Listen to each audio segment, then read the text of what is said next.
amis, aujourd'hui on se retrouve pour une nouvelle vidéo concernant le module de génétique.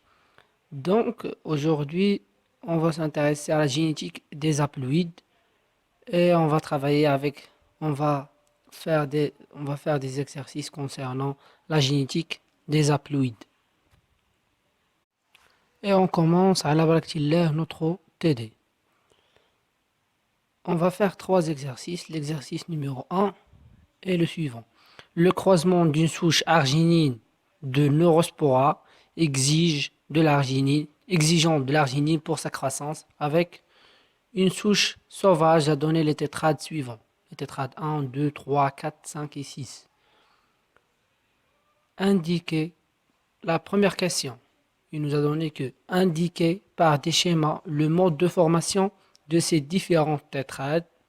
Deuxièmement, calculer la distance entre le gène arginine et le centromère.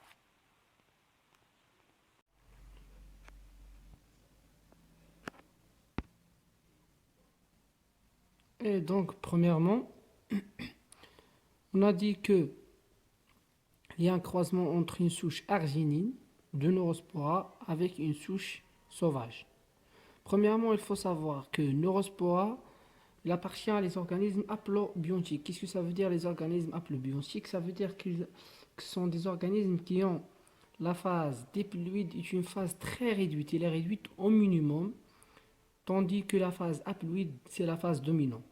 Donc les cellules issues de la méiose sont des cellules haploïdes et elles vont se multiplier par mitose successive.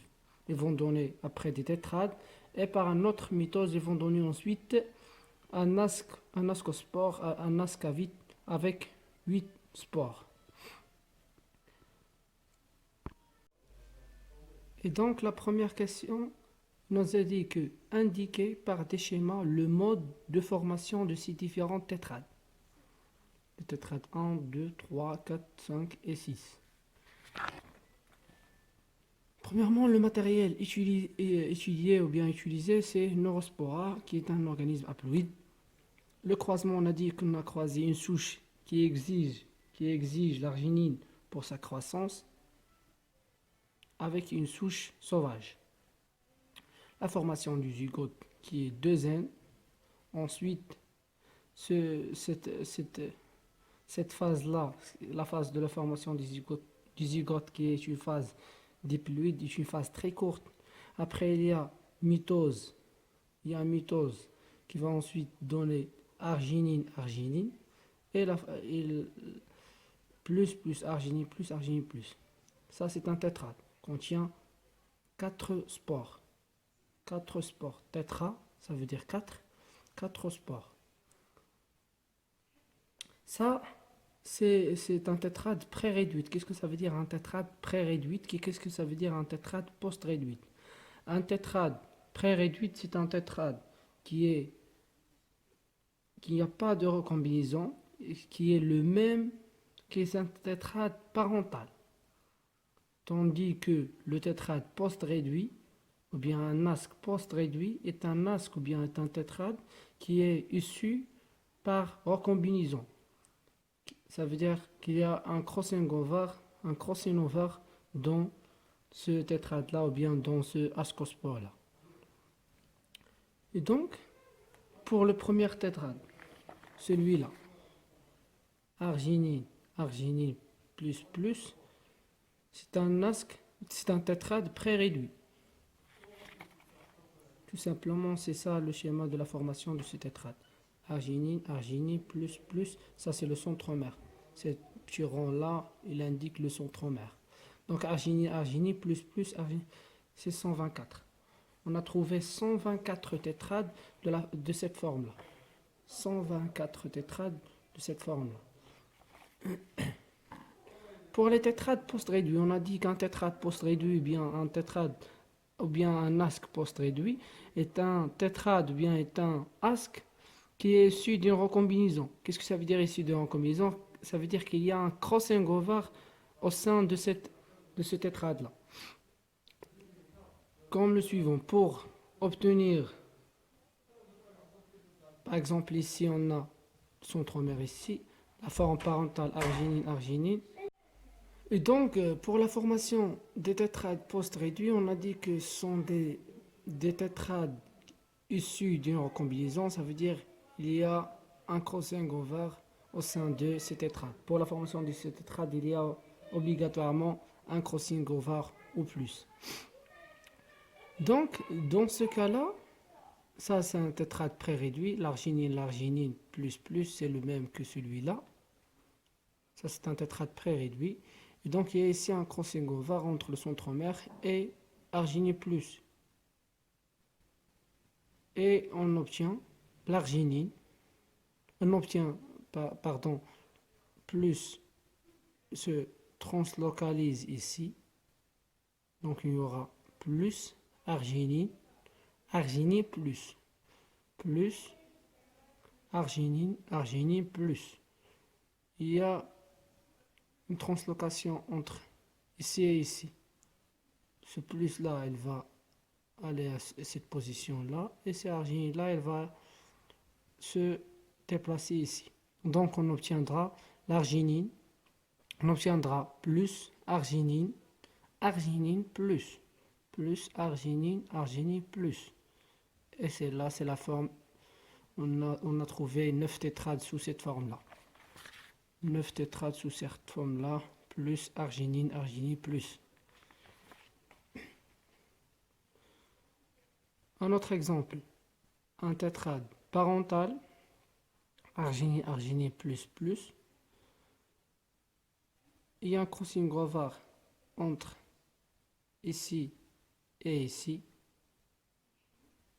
Et on obtient arginine plus, arginine plus.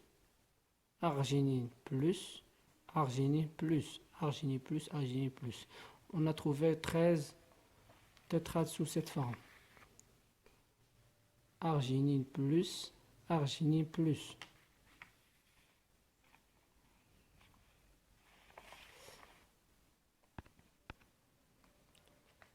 Et pour les autres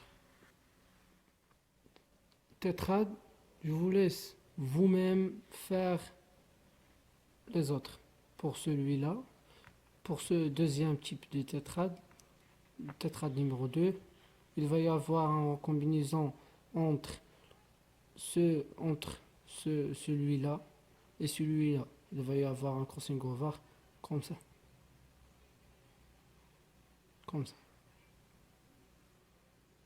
Et avoir un crossing over, et donc on obtient arginine plus arginine plus arginine. Et pour les autres, c'est simple. Je vous laisse vous-même faire les autres. Et on passe à la deuxième question. La deuxième question, c'est calculer la distance entre le gène et le centromère. Et donc, pour calculer la distance entre le gène et le centromère, il faut premièrement calculer le pourcentage de post-réduction. Qu'est-ce que ça veut dire le pourcentage de post-réduction? Ça veut dire on calcule on fait l'ensemble. C'est ça la relation du pourcentage de post-réduction d'un gène, bien d'un locus donné. L'ensemble des tétrades post-réduits sur le total des tétrades. Les tétrades post-réduits, on a dit que ce sont des tétrades issus d'une recombinaison.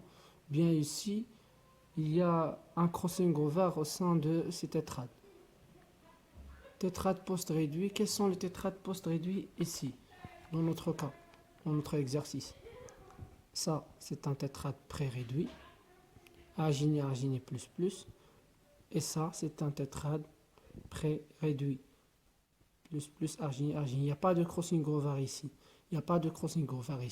Et pour tout simplement connu les tétrades pré-réduits, le nombre de tétrades pré-réduits, c'est un nombre très important par rapport aux autres, par rapport aux tétrades post-réduits. Comme ici. Ça, c'est un tétrade post-réduit. Il y a un crossing over ici. Tétrade post-réduit. Donc, on aurait 13 plus 9 plus 11 plus 15. 13 plus 9 plus 11 plus 15 sur le total des tétrades qui est 300 tétrades. Fois 100 parce que c'est un pourcentage. Et on aurait 0,16 fois 100, le pourcentage de post-réduction de l'arginine égale à 16%. Mais pour calculer, tout simplement ici, on a calculé le pourcentage de post-réduction. Mais pour calculer la distance, dans l'exercice, il nous a dit que calculer la distance entre le gène et le centromère. Pour calculer la distance entre le gène et le centromère, distance entre le centromère et le gène arginine égale à 1,5 fois le pourcentage de post-réduction. Ça veut dire le pourcentage de post-réduction de l'arginine sur 2. Le pourcentage de post-réduction du gène sur 2 égale à 16 sur 2 égale à 8 UC unité centimorgan ou cm centimorgan. Il y a d'autres qui écrivent unité de recombinaison, UR. C'est la même chose. Pourquoi on divise ici sur 1,5? On divise sur 2. Pourquoi lors du calcul de la distance entre le centromère et le gène, on divise sur 2? Pourquoi? Tout simplement, voici une remarque ici. Tout simplement, pourquoi lors du calcul de la distance centromère-gène, on divise sur 2, on multiplie fois 1,5? Car on a un crossing over, il touche 2 chromatides. Par exemple, le cas ici. Un crossing over touche ce chromatide-là et ce chromatide-là. Un crossing over touche 2 chromatides, donc 1 sur 2. Il y a aussi des cas où il y a 2 crossing over, et donc 2 crossing over, ils vont toucher 4 chromatides. Donc 2 sur 4 égale à 1,5. Et c'est ça la raison pourquoi on divise sur 2 lors du calcul de la distance gène centromère.